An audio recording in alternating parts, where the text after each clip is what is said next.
Boker Tov, Chodesh Tov, que ce mois de Av puisse apporter la Nechama, la consolation à tous ceux et toutes celles qui en ont besoin. Le troisième verset de la Megillat Echa nous dit Galta Yehuda Me'ani. Littéralement, Yehuda a été exilé Me'ani en raison de la pauvreté, à cause de l'indigence, pour fuir la misère. Et voilà une explication, traduction littérale du verset extrêmement surprenante, car si les Juifs ont quitté la Judée, ce n'est pas en raison de la pauvreté et de la misère qui les accablait. Les Juifs ont quitté la Judée parce qu'ils en ont été simplement chassés par Nabuchodonosor, qui a détruit le Beth Amikdash, qui a incendié Yerushalayim et qui a pris la décision de déplacer l'ensemble de la population qui habitait sur ce territoire.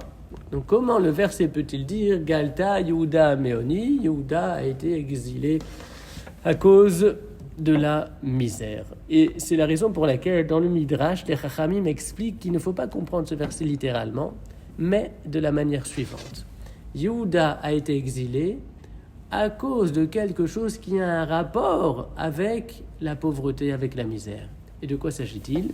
Le Midrash nous dit Al shachlu chametz bepessach, c'est parce qu'on avait consommé du chametz durant la fête de Pessah, velo matzot, et non des pains azim, ces pains qui sont désignés par la Torah, par l'expression lechem, ani, le pain de misère.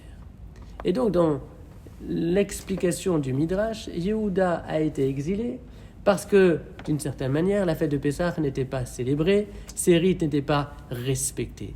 Or, ne pas célébrer la fête de Pessah, c'est quelque chose qui est particulièrement significatif, parce que cela revient à rejeter cet événement si important, celui de la naissance de la vocation hébraïque sur la scène de l'histoire. Et en fait, ce que veut dire le Midrash, c'est que lorsqu'on tourne le dos à son passé, eh bien, par là même, on renonce à son avenir. C'est ce que le Midrash dit.